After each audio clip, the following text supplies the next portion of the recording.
Pensar gasta energia. Eu sou a professora Larissa, do canal Sala da Biologia, e posso te explicar o porquê. A membrana da nossa célula, ela possui uma bicamada lipídica e proteínas entre membrana, como na imagem aqui.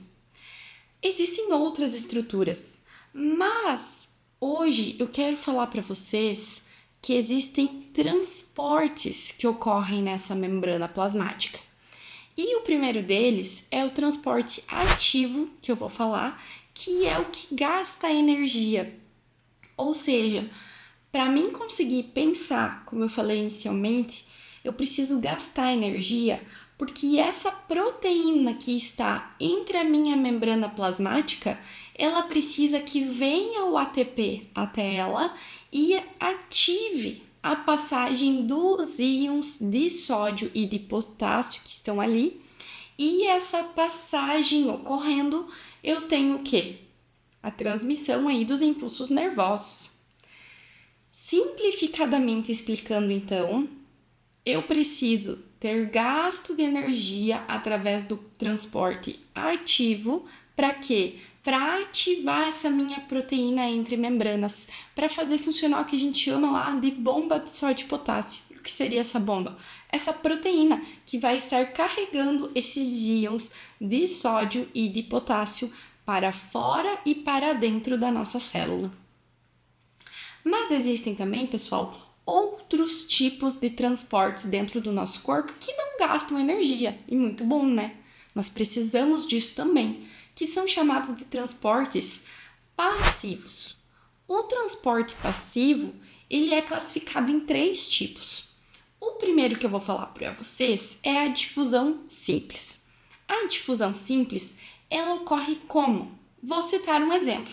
Se eu pegar aqui um copo de água e colocar gotinhas de tinta sobre esse copo, o que vai acontecer? Logo vai colorir essa água, né? E por quê? Porque a difusão simples é a passagem do meio menos concentrado, ou seja, aquela água que não tinha tinta, para o meio mais concentrado. Vai o quê? Concentrar de tinta aquela água. Um outro exemplo que eu tenho sobre difusão simples que ocorre agora dentro do nosso corpo seria a respiração.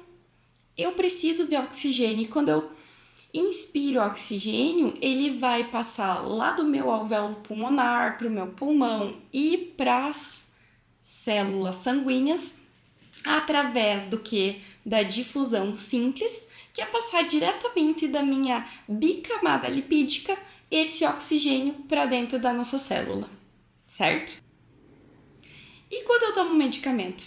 Quando eu tomo um medicamento lipossolúvel, ou seja, ele vai passar pela bicamada lipídica, ele consegue passar por difusão simples. E um exemplo seria o quê? Um analgésico. Estou com dor ali no meu corpo e esse analgésico, quando eu tomo ele, ele precisa entrar dentro da minha célula para daí começar a parar a minha dor. Ele passa por difusão simples. Assim, bem tranquilo. Mas nós temos alguns medicamentos que são hidrossolúveis. E aí, o que vai acontecer? Essa minha membrana plasmática que possui fosfolipídios, ela é hidrofóbica, ou seja, ela tem medo de água. Então, esse medicamento que é hidrossolúvel, ele não consegue atravessar essa membrana. E ele precisa passar por aonde para atravessar essa membrana e entrar dentro da célula e fazer a sua ação? Pelas proteínas. E quando não ocorre gasto de energia para passar por proteína, a gente chama de difusão facilitada. Simplesmente passa ali, facilmente também. Porém, pela proteína agora, por isso difusão facilitada. E o último tipo de transporte que eu vou explicar para vocês, que nós temos dentro do transporte passivo que não gasta energia, é a osmose.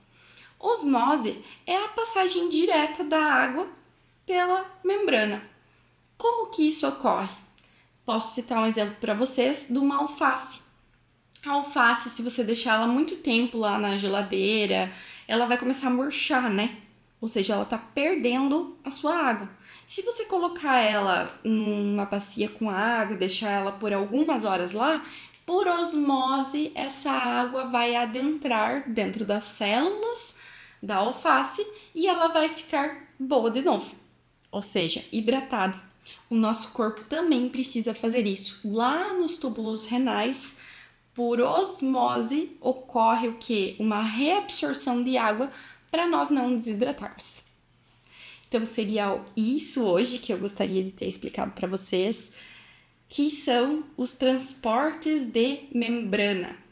De gasto de energia, transporte ativo, e sem gasto de energia, transporte passivo. Espero que vocês tenham entendido e até a próxima!